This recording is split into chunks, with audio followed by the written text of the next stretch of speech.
या गावाला गटनेतेपद मिळालं होतं राष्ट्रवादी काँग्रेसकडून. तुम्ही चुकलत बोलता. सेनेकडून गटनेतेपदाची संधी तुम्हालाच आहे, बाकीच्या महिलांना संधी मिळणार नाही, घाबरू नका. त्यानंतर म्हणजे माझा तेवढा शरद लेंडेंबरोबर जाऊन अभ्यास झालेला आहे. दुसरी गोष्ट, तुम्ही दशक्रिया करता, वाढदिवस करता, केक कापता. शुभमनी स्टेटस ठेवलेलं मी पाहिलं, त्याच्यात मिमिक्री केलेली आहे, मध्ये बाईट घेतलेली आहे, ती कट केलेली आहे. त्यांना त्यांचा पक्ष ठरवेल त्यांना काय द्यायचं काय नाही. पण विषय असा आहे की ज्या वेळेस आपण निवडणूक लढवत असतो त्यावेळेस टीका टिप्पणी न करता आपण काय लोकांसमोर करणार आहे, जनतेसाठी काय करणार आहे हे मांडायचं असतं. का कोणी वाढदिवस करतोय, दशक्रिया करतोय, हा विषय मांडायचा नसतो.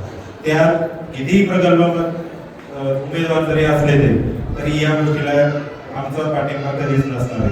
त्यानंतर दुसरी गोष्ट, काही लोकांनी याच्यात पैसे घेतले, मंदिराच्या नावाखाली लोकांनी पैसे घेतले, न पटण्यासारखी गोष्ट आहे. उमरत सारख्या ठिकाणी या गोष्टी घडल्या, पण त्या ठिकाणी आपण काय राग रुसवा ठेवणार नाही. पण देवाच्या नावाखाली ज्या पैसे घेतलेले आहेत त्यांना सुद्धा स्वतःची लाज वाटली पाहिजे. मी थोडंसं प्रखर बोलतोय, मला माहिती मी चुकीचं बोलत नाहीये, पण या ठिकाणी पैसे घेणं अपेक्षित नव्हतं. आज काळवाडी गावात साधारण 874 मतदान झालं, त्यापैकी 700 मतदान त्यांना दोघांनाही आमच्याकडून आहे. आम्ही कोणत्याही प्रकारची अपेक्षा तुम्हाला केली नाही. फक्त आई कालिका मातेच्या प्रांगणात आपली एक सभा झाली होती, त्या ठिकाणी विषय काढला होता, दोन्ही अण्णा उभे फक्त काळवाडी गावाला. जसं पूर्वीप्रमाणे ओतूरकडे असतं, एकदा पिंपळवंडीकडे आणि एकदा ओतूरकडे असतं. आम्हाला इकडून लातडलं का तिकडे, तिकडून लातडलं का इकडे, असा प्रकार होतो.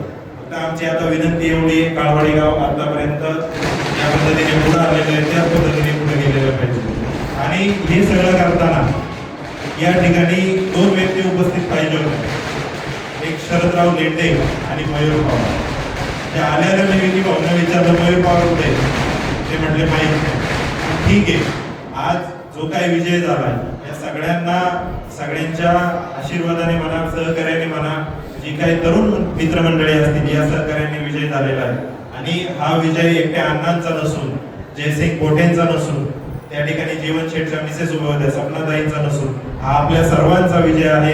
आदल्या दिवशी म्हणजे खरं तर मला सांगायचंय, मी आपल्या सरपंचताईंना सांगितलं होतं काही नाही आले तरी चालेल, अण्णांच्या मिसेस असतील, आपल्या सोनवणीताई असतील किंवा सरपंचताई असतील, या प्रत्येक ठिकाणी जागोजागी भेटी देत होत्या.